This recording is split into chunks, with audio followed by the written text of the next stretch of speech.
Hello everyone, welcome to C S crux.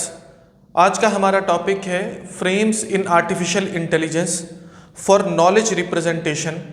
Basically frames artificial intelligence की एक knowledge representation technique है, knowledge representation method है। Frames artificial intelligence में knowledge को represent करने का एक स्ट्रक्चरल वे है। आर्टिफिशियल इंटेलिजेंस में किसी जेनरिक कॉन्सेप्ट, किसी पर्टिकुलर इंस्टेंस, एंटिटी या ऑब्जेक्ट को रिप्रेजेंट करने के लिए हम फ्रेम्स को यूज़ करते हैं। फ्रेम्स दो प्राइमरी कंपोनेंट्स पर मुश्तमिल होता है। पहला कंपोनेंट है स्लॉट्स और दूसरा कंपोनेंट है फिलर्स। अब स्लॉट्स क्या हैं?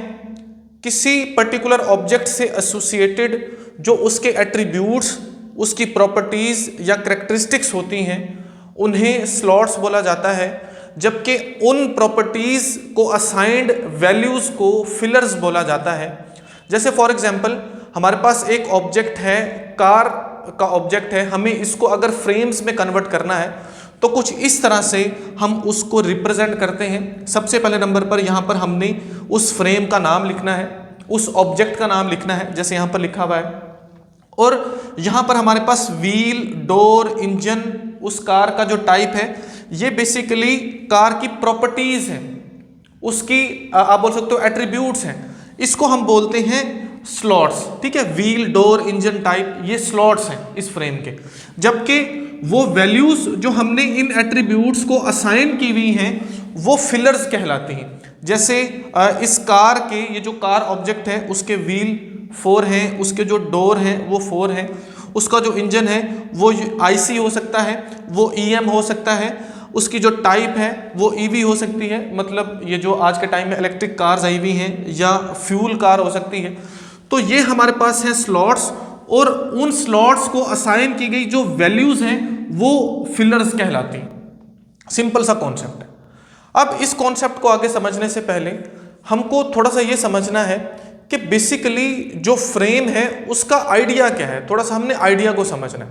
अब फ्रेम्स का जो आइडिया है, जो उसकी थ्योरी है, वो ये है कि अगर हमको किसी एक न्यू प्रॉब्लम का सामना करना पड़ता है, अगर हम एक न्यू इशू को इनकाउंटर करते हैं, तो बजाय इसके कि हम उसका सोल्यूशन बिल्कुल स्टार्ट से, बिल्कुल स्क्रैच से जो है वो ढूंढना शुरू करें, हम क्या करते हैं, हमारे पास जो ऑलरेडी स्टोर्ड स्ट्रक्चर है जिसको हम फ्रेम बोल रहे हैं, हम उसी को यूज़ करते हैं और उसी के अंदर जो है उसी को अडॉप्ट करते हुए उसकी डिटेल को हम चेंज करते हुए यूज़ करते हैं।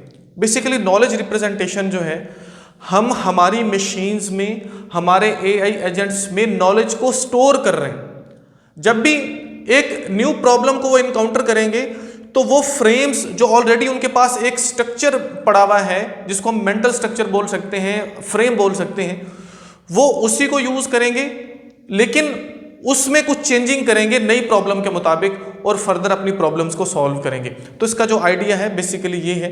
1974 में एक साइंटिस्ट हैं मार्विन मिस्की के नाम से, जिन्होंने फ्रेम्स का आइडिया दिया था। अब एक छोटे से प्रॉब्लम को हम समझते हैं, एक सेंटेंस को हम कन्वर्ट करते हैं फ्रेम में, फिर उसके बाद हम फर्दर एक एग्जाम्पल की तरफ मूव करेंगे। बढ़ते हैं उससे पहले अगर आप चैनल पर न्यू आए हैं तो चैनल को सब्सक्राइब जरूर कर दीजिए। यहाँ पर मेरे पास एक सेंटेंस लिखा हुआ है, Tweety is a yellow bird having wings to fly. अब अगर हमारे पास कुछ इस तरह से सेंटेंस गिवन हो और हमें यह कहा गया हो कि इसको फ्रेम्स में कन्वर्ट करें, तो हमको कैसे इसको कन्वर्ट करना है। तो बेसिकली यहाँ पर हमारे पास जो है बात की जा रही है ट्विटी एक इंस्टेंस की, जो इंस्टेंस है किसका? बर्ड का। ठीक है जी। अब बर्ड क्लास का इंस्टेंस है ट्विटी, और साथ में ये भी बताया गया है, उसकी प्रॉपर्टीज भी बताई गई हैं कि उसका कलर येलो है, उसके पास विंग्स हैं, और वो इसको यूज करता है फ्लाई, मतलब उड़ने के लिए। तो सिंपल हम यहाँ पर क्या करेंगे, हम इस इंस्टेंस के लिए फ्रेम बनाएंगे। ट्विटी के नाम से एक फ्रेम हमने बना लिया। सबसे पहले नंबर पर हम यहाँ पर लिखेंगे कलर। कलर क्या है? कलर है हमारा स्लॉट। इसको वैल्यू हमने क्या देनी है? येलो। इसी तरह से साथ में उसने उसकी जो स्पीशीज़ है वो भी बताई हुई है, तो आप इसकी स्पीशीज़ यहाँ पर बताओगे। स्पीशीज़ उसकी क्या है? वो है जी बर्ड। ये हो गया इसका फिलर।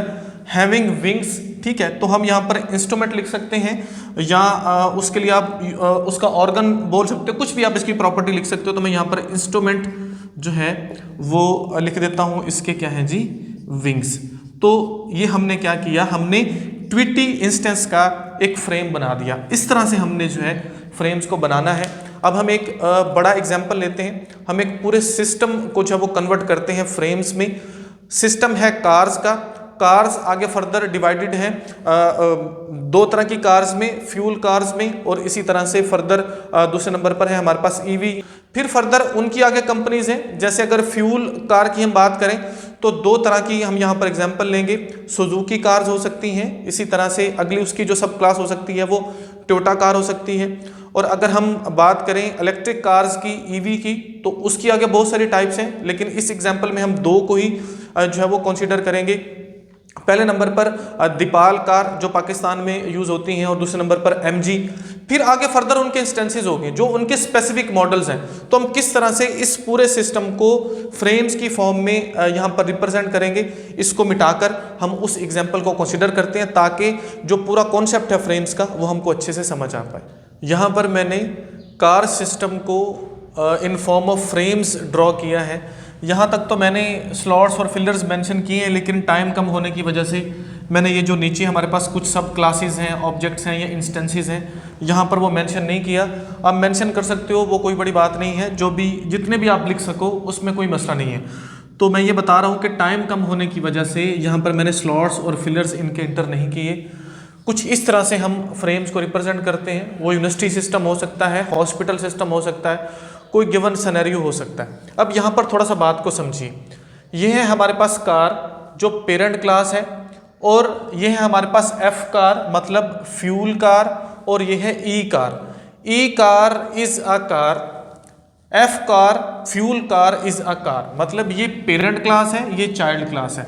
जो चाइल्ड क्लास है वो अपनी पेरेंट क्लास की प्रॉपर्टीज को इनहेरिट करती है। इसी तरह से ये जो फ्यूल कार है और इलेक्ट्रिक कार है, उनकी फर्दर आगे नीचे हमारे पास जो है चाइल्ड क्लासेस हैं। जैसा कि फ्यूल कार की दो यहाँ पर हमने ली हुई है, Toyota is a fuel car, Suzuki is a fuel car, ठीक हो गया। और इसी तरह से Deepal is a electric car, MG is a electric car.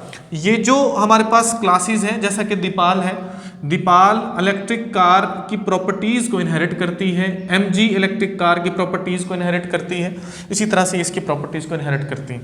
अब यहाँ पर ये पर्टिकुलर इंस्टेंसेस हैं, ठीक है। Yaris is instance of Toyota, ठीक है जी।